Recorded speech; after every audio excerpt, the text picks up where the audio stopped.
Hello students, 12th standard mathematicsல இப்போ first சாப்டரில் ரொம்ப இம்பார்ட்டன்ட் கொஸ்டின்ஸ், அதாவது கம்பல்சரி இந்த கொஸ்டின்ஸு படிச்சிருக்கணும் அப்படின்னு லிஸ்ட் பண்ணுற கொஸ்டின்ஸை பார்க்கலாம். ஸோ கம்பல்சரியாக இந்த கொஸ்டின்ஸை நீங்கள் படித்தாலே ஒரு நல்ல டீசெண்டான ஸ்கோர் 80+ ஸ்கோர் பண்ணலாம்.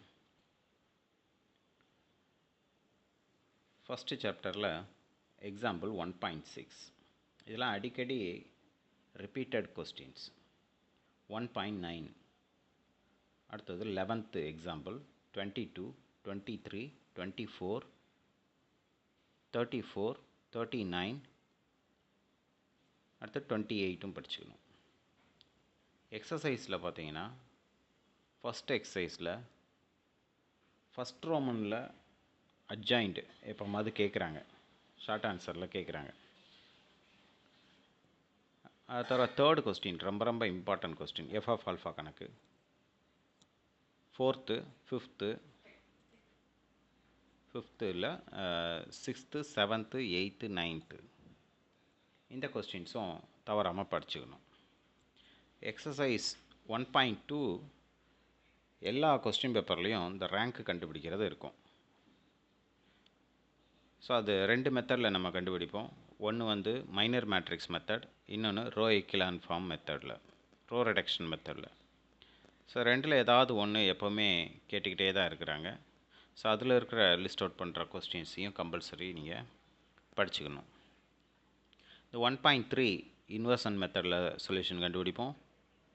1.4 கிராமர் ரூலில் சொல்யூஷன் கண்டுபிடிப்போம். 1.5 காஸியன் எலிமினேஷன் மெத்தடில் சொல்யூஷன் கண்டுபிடிப்போம். 1.6 ரேங்க் மெத்தடில் சொல்யூஷன் கண்டுபிடிப்போம். இந்த 1.5, 1.6 கிட்டத்தட்ட எல்லாம் ஒரே மெத்தடு தான், ரோ ரிடக்ஷன் மெத்தடில் தான் பண்ணுவோம். இந்த சாப்டர், இந்த எக்ஸசைஸ் 1.3, 1.4 எல்லா கொஸ்டினுமே படிச்சுக்கணும். இல்லை கான்செப்ட் மட்டும் படிச்சுக்கிறேன்னா அதில் அந்த 3 மார்க் கொஸ்டின்ஸ் 2 மார்க் கொஸ்டினாக 2x2 கேட்பாங்க. ஒரு அந்த புக்கு ஷோ பண்ணும்போது நான் காட்டுறேன். XY மட்டும் இன்வால்வ் ஆகிற மாதிரி இன்வர்ஷன் மெத்தட்லேயும் கிராமர் மெத்தட்லேயும் 2-3 ப்ராப்ளம் மட்டும் இருக்கும். அந்த ப்ராப்ளத்தை நம்ம தெளிவாக பார்த்துக்கிட்டிங்கன்னா ஒரு ஷார்ட் ஆன்சர் எழுதிடலாம். அடுத்தது 1.5 அந்த செகண்ட் கொஸ்டின், 4th கொஸ்டின் ரொம்ப இம்பார்ட்டன்ட் கொஸ்டின். 1.6 எடுத்துக்கிட்டோம்னா லாம்டா மியூ கணக்கு, கே கணக்கு, அது ரொம்ப இம்பார்ட்டன்ட். 1.7 எடுத்துக்கிட்டோன்னா அதில் ஒரு லாம்டா கணக்கு இருக்கும். கெமிஸ்ட்ரி ஈக்குவேஷன் பேலன்சிங் பண்ணுறத ஒரு எக்ஸாம்பிள் ப்ராப்ளமும் ஒரு எக்ஸசைஸ் ப்ராப்ளமும், அந்த டாப்பிக்கில் அதான் இம்பார்ட்டன்ட். இப்போ டெக்ஸ்ட் புக்கில்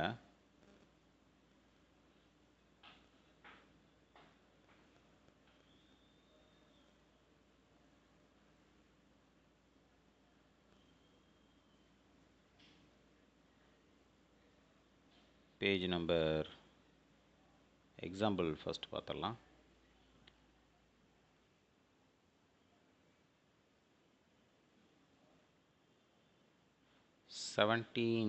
ஐ திங்க் ஃபஸ்ட்டு எக்ஸாம்பிள் நான் சொன்னது எக்ஸாம்பிள் 6. ஸோ இதுதான் அடிக்கடி நம்மளுக்கு கேட்குற கொஸ்டின். அட்ஜாயிண்ட்டை கொடுத்துட்டு இன்வர்ஸ் கேட்பாங்க. ரொம்ப ஈஸியான கொஸ்டின் இது. ஒன்லி டிட்டர்மினன்ட் கண்டுபிடிச்சா 1 மார்க்கு, அந்த ஃபார்முலாவை எழுதி சப்ஸ்டியூட் பண்ணிட்டா இன்னொரு மார்க். அட்ஜாயிண்ட் கொடுத்துருப்பாங்க, அந்த அட்ஜாயிண்ட்டுக்கு நீங்கள் என்ன கண்டுபிடிக்கிறீங்க, டிட்டர்மினன்ட் கண்டுபிடிக்கிறீங்க, 9ன்னு வரும். இந்த ஃபார்முலாவை எழுதுறீங்க, A inverse equal to +or-1/√over determinant of adjoint A. அங்கே 9ன்னு கண்டுபிடிச்சோம் இல்லையா, அதை போடணும். அடுத்தது அட்ஜாயிண்ட் ஏன்னு இருக்குது, அந்த அட்ஜாயிண்ட் ஏங்கிறது கொஸ்டின்லேயே கொடுத்துருப்பாங்க, அதை சப்ஸ்டியூட் பண்ணிடுறோம். ஸோ ரூட்டுக்குள்ளேருந்து 9 வெளியே 3 வெளியே வரும், +or- கொஸ்டின்லேயே இருக்கும், ஃபார்முலாலே இருக்கும். ஸோ இதே மாதிரி எக்ஸசைஸில் ஒரு ப்ராப்ளம் இருக்கும். ஸோ அந்த 2 ப்ராப்ளத்துலேருந்து அடிக்கடி கேட்குறாங்க. இதுக்கு மேலே இருக்கிற ப்ராப்ளம் கூட ரேராக கேட்குறாங்க. அட்ஜாயிண்ட் ஏ கொடுத்துட்டு ஏ கேட்குறாங்க. ஸோ அதுக்குண்டான யூனிக் ஃபார்முலா இது. ஸோ ஜஸ்ட்டு இந்த 2 கொஸ்டினையும் பார்த்துக்கோங்க. அதில் 1.6 தான் ரொம்ப இம்பார்ட்டன்ட். அப்படியே முடிச்சுட்டு வந்தோம் அப்படின்னா 1.8 எல்லாம் ஈஸியான ப்ராப்ளம் தான். 1.9ம் ஈஸி தான். இது இன்வர்ஸ் மட்டும் கண்டுபிடிச்சிட்டு ப்ராடக்ட் பண்ணுறது, ப்ராடக்ட் பண்ணிவிட்டு இன்வர்ஸ் கண்டுபிடிக்கிறது. இதெல்லாம் கேட்டேன்னா நம்ம சால்வ் பண்ண தெரிஞ்சிருக்கணும். அது மாதிரி 1.10 கூட ட்ரை பண்ணிக்கலாம். ரொம்ப இம்பார்ட்டன்ட் பார்த்தா அந்த 1.6ம் இப்போது ஆர்த்தோகனல்னு ஒரு ப்ராப்ளம் இருக்கும் 1.11. ஸோ கொடுத்துருக்க மேட்ரிக்ஸை நம்ம ஏன்னு எடுத்துக்கிட்டு ஏ டிரான்ஸ்போஸ் எழுதுனீங்கனாலே ஒரு மார்க். இப்போ A into A டிரான்ஸ்போஸோட product value multiplication value வந்து நமக்கு ஐன்னு கிடைக்கணும். ஸோ இப்போ ஏ டிரான்ஸ்போஸ் ஈக்குவல் டு ஐ அப்படின்னு எழுதிட்டிங்கனாலே ஒரு மார்க் இருக்குது. So A transpose equal to I equal அப்படின்னு வந்தாலே நம்ம ஏ இஸ் ஆர்த்தோகனல் செங்குத்து அணி அப்படின்னு எழுதிடலாம். அடுத்தது எக்ஸசைஸ்க்குள்ளே போயிட்டோன்னா இதில் இந்த ஃபஸ்ட்டு இது அட்ஜாயிண்ட் ரேராக கேட்குறாங்க. அட்ஜாயிண்ட் கண்டுபிடிக்க சொல்லுவாங்க. இந்த தேர்டு கொஸ்டின் பாருங்கள்.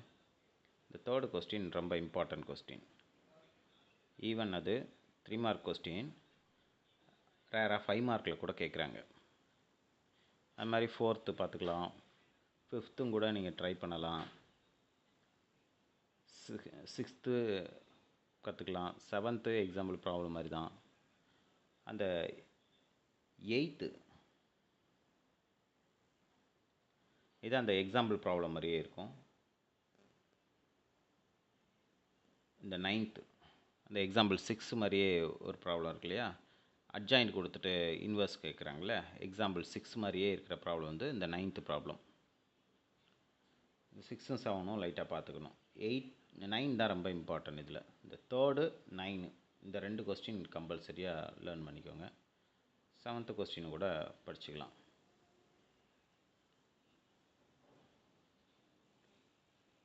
டென்த்து ஒன்றும் கிடையாது, அட்ஜாயிண்ட் தான் கண்டுபிடிக்கிறது. அட்ஜாயிண்ட் கொடுத்துட்டு இன்னொரு அட்ஜாயிண்ட் கேட்குறான். ஸோ ஒரு மேட்ரிக்ஸுக்கு அட்ஜாயிண்ட் கண்டுபிடிக்கணும், அவ்வளோதான். ஸோ செகண்ட் எக்ஸசைஸ் வந்தீங்கன்னா ரேங்க்கு கண்டுபிடிக்கிறது. ஸோ ரேங்க்கு கண்டுபிடிக்கிற ப்ராப்ளம் கம்பல்சரி நம்மளுக்கு ஒரு கொஸ்டின் உண்டு. ரோ ரிடக்ஷன் மெத்தட்லையும் மைனர் மேட்ரிக்ஸ் சிற்றணிக்கோவை முறையிலையும் நம்ம கண்டுபிடிக்க சொல்லுவாங்க. இதில் அடிக்கடி கேட்குற கொஸ்டின்னு பார்த்தீங்கன்னா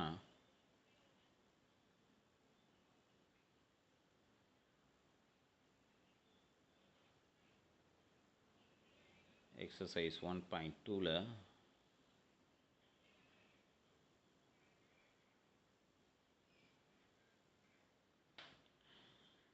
மைனர் மேட்ரிக்ஸ் மெத்தட் ஃபஸ்ட். இது அதில் செகண்ட் கொஸ்டின் அடிக்கடி கேட்குறாங்க. 1ல் 2 இந்த கொஸ்டின் அடிக்கடி கேட்டிருக்கிறாங்க. தேர்டு கொஸ்டினும் கற்றுக்கணும். அடுத்தது நம்மளுக்கு செகண்டில் ஃபஸ்ட்டு ரொம்ப இம்பார்ட்டன்ட் கொஸ்டின், தேர்டும் இம்பார்ட்டன்ட் கொஸ்டின் தான்.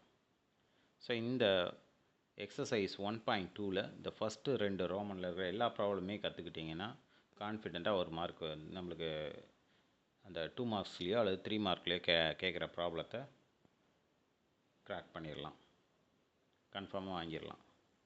அடுத்தது சால்வ் பண்ணுறது சிஸ்டம் ஆஃப் லீனியர் ஈக்குவேஷன்ஸை 2 ஈக்குவேஷனும் 3 ஈக்குவேஷனும் கொடுத்துட்டு அது இந்த XYZ வேல்யூ கேட்பாங்க.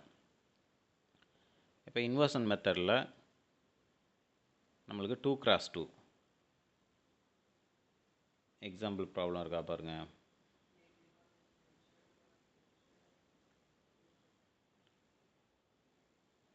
எக்ஸாம்பிள்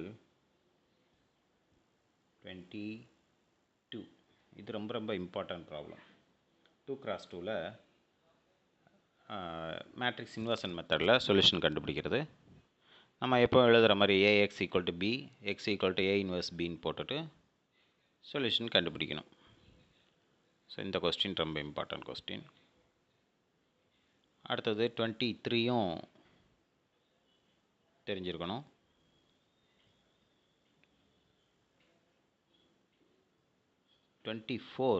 ரொம்ப இம்பார்ட்டன்ட் கொஸ்டின். இதோட ப்ராடக்ட் வந்து ஒரு ஐடென்டிட்டி மேட்ரிக்ஸ் கிடைக்கும். Some 4 times of identity 8 times of identity அப்படின்னு 2 ப்ராப்ளம் தான் இருக்குது. இது ஈஸியான ப்ராப்ளம், இதை கண்டிப்பாக லேர்ன் பண்ணிக்கோங்க. இந்த எக்ஸசைஸ் 1.3 ஃபுல்லாகவே கற்றுக்கணும். அதில் பர்டிகுலராக ஷார்ட் ஆன்சருக்கு ஃபஸ்ட்டு 2 கொஸ்டின், அடுத்த 2 கொஸ்டின், அடுத்தது செகண்ட் கொஸ்டின். ஸோ எல்லா கொஸ்டினுமே இம்பார்ட்டன்ட். ஸ்பெஷலாக 1 அண்டு 2ல் இருக்கிற எல்லா ப்ராப்ளமே கற்றுக்கணும். ரிமைனிங் ஒரு 3 வேர்டு ப்ராப்ளம் கொடுத்துருக்குறாங்க எக்ஸ்ட்ரா, 3வது கொஸ்டின், 4வது கொஸ்டின், 5வது கொஸ்டின், அதுவுமே கற்றுக்கோங்க. ஈக்குவேஷன் ஃபார்ம் பண்ணிட்டீங்கன்னா எல்லாமே ஒரே தான், கான்செப்ட் ஒன்று தான். இன்வர்ஸ் கண்டுபிடிக்க போகிறீங்க, டிட்டர்மினண்ட்டும் அட்ஜாயிண்ட்டும் கண்டுபிடிச்சி அதை வச்சு இன்வர்ஸ் கண்டுபிடிச்சிட்டு அது கூட அந்த கான்ஸ்டன்ட் மேட்ரிக்ஸ் பி மேட்ரிக்ஸாக மல்டிப்ளை பண்ணால் ரிசல்ட் நம்மளுக்கு கிடச்சிரும். அடுத்தது கிராமர் ரூல். கிராமர் ரூலில் 2x2ல் எக்ஸாம்பிளில் இருக்காது, 3x3ல் இருக்கும். Example 25 important question. இந்த T20 கணக்கும் பார்த்துக்கோங்க. இல்லை டெல்டானா என்ன, டிட்டர்மினன்ட் கண்டுபிடிக்கிறது. வேரியபிள் கோஎஃபிஷியன்ட் மேட்ரிக்ஸுக்கு டிட்டர்மினன்ட் கண்டுபிடிச்சிங்கன்னா அது டெல்டா எக்ஸ்னா எக்ஸோட கோஎஃபிஷியன்ஸுக்கு பதிலாக அந்த கான்ஸ்டன்ட் டேர்ம்ஸை எழுதணும். டெல் ஒய் அப்படிங்கிறது ஒய்யோட கோஎஃபிஷியன்ஸ் எழுதாமல் கான்ஸ்டன்ட் டேர்ம்ஸை எழுதணும். அந்த காலம்களை மட்டும் மாற்றணும். ஸோ டெல் இசட் கண்டுபிடிக்கும் போது கடைசியில் இருக்கிற ஜெட்டோட கோஎஃபிஷியன்ஸுக்கு பதிலாக கான்ஸ்டன்ட் டேர்ம்ஸை எழுதணும். ஸோ 3-4 டிட்டர்மினன்ட் கண்டுபிடிச்சிங்கனாலே அதுக்கே மார்க் இருக்குது. ஸோ இதில் பர்டிகுலராக இந்த ஃபஸ்ட்டு ப்ராப்ளம் அடிக்கடி கேட்குற ப்ராப்ளம், அண்ட் 4th ப்ராப்ளம் ரொம்ப ரொம்ப இம்பார்ட்டன்ட் ப்ராப்ளம். இதோட ஆன்சரே ஞாபகம் வச்சுக்கலாம். டெல்டாவோட வேல்யூ -15, டெல் 1/xோட வேல்யூ -15, டெல் 1/zோட வேல்யூ -5, டெல் 1/zோட value -5. So that you will get xyzோட வேல்யூ 133. ஸோ அந்த ரிசல்ட் எழுதுனாலே மார்க் இருக்குது. நம்ம புக் கொஸ்டின் தான் கேட்க போகிறதுனால ஸோ மேக்ஸிமம் ரிசல்ட்டையும் ஞாபகம் வச்சுக்கிட்டு அந்த மார்க்கை லூஸ் பண்ணிடக்கூடாது, கரெக்டாக வாங்கிடணும். ஸோ இதில் ஒரு 3 வேர்டு ப்ராப்ளம் இருக்குது. ஸோ அதுவும் பார்த்துக்கோங்க. இதில் செகண்ட் கொஸ்டின் 3 மார்க்கில் கேட்குறாங்க ரேரா.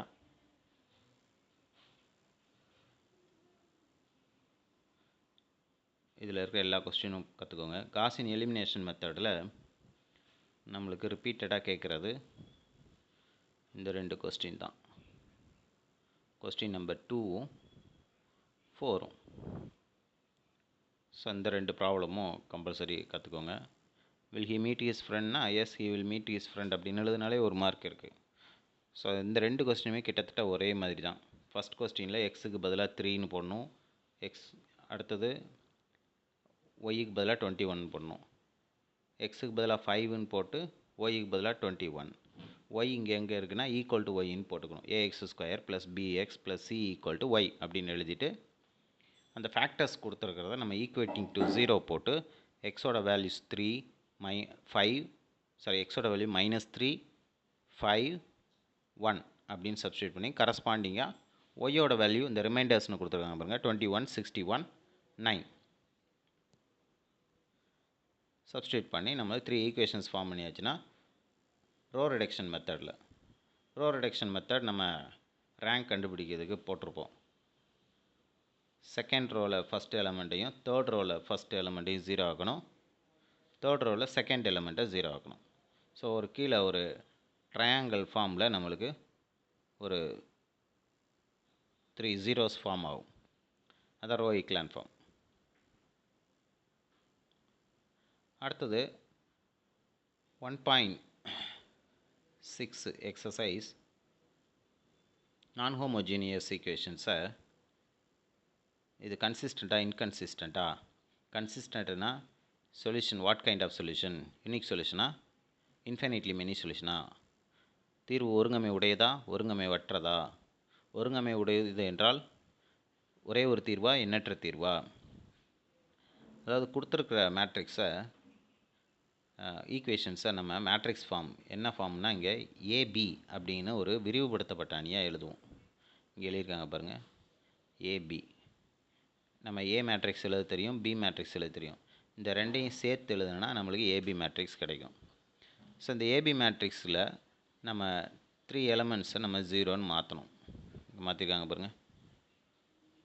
ஸோ 0ன்னு மாற்றின விட்டு நம்ம ரோ ரிடக்ஷன் மெத்தடுக்கு வந்துடும். அதுக்கு பிறகு அதை சால்வ் பண்ணணும். ஸோ இந்த லாம்டா மியூ கணக்கு ரொம்ப ரொம்ப இம்பார்ட்டன்ட். இந்த எக்ஸாம்பிள் ப்ராப்ளமும் இம்பார்ட்டன்ட் தான். இந்த எக்ஸாம்பிள் நம்பர் என்ன? எக்ஸாம்பிள் 34. ஸோ இந்த எக்ஸாம்பிள் 34ம் கற்றுக்கணும். இதை விட இந்த எக்ஸசைஸ் ப்ராப்ளம் தான் அடிக்கடி கேட்குறாங்க. எக்ஸசைஸில் லாம்டா மியூ கணக்கு இருக்கும் பாருங்கள். 3rd question and 2nd question K கணக்கு. ஸோ ஃபஸ்ட்டு இருக்கிறதுலையும் சில நேரம் கேட்குறாங்க, கன்சிஸ்டண்ட்டாக இன்கன்சிஸ்டண்ட்டாக. எப்போ கன்சிஸ்டண்ட்டுன்னு சொல்லுவோம்? ரேங்க் ஏவும் ரேங்க் ஏபியும் ஈக்குவலாக இருந்தால் கன்சிஸ்டண்ட்.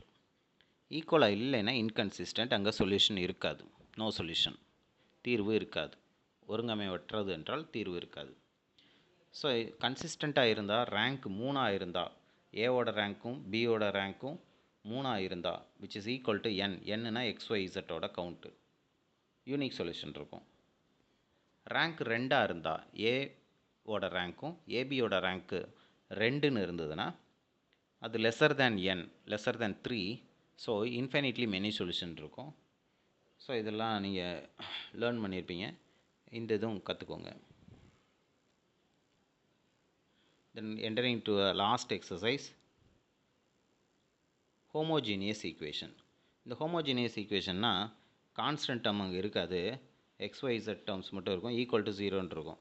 ஸோ அப்போ இங்கே நம்மளுக்கு வெளிப்படையாக ஒரு தீர்வு இருக்குது. எக்ஸுக்கு பதிலாக ஒய்க்கு பதிலாக இசட்டுக்கு பதிலாக 0 0 0ன்னு போட்டிங்கன்னா அதான் நம்மளுக்கு ஒன் ஆஃப் த சொல்யூஷன். அது வெளிப்படை தீர்வுன்னு சொல்லுவோம், ட்ரிவியல் சொல்யூஷன். அப்போ ட்ரிவியல் சொல்யூஷன்னா யூனிக் சொல்யூஷன் அர்த்தம். நான் ட்ரிவியல் சொல்யூஷன்னா இன்ஃபைனிட்லி மெனி சொல்யூஷன்.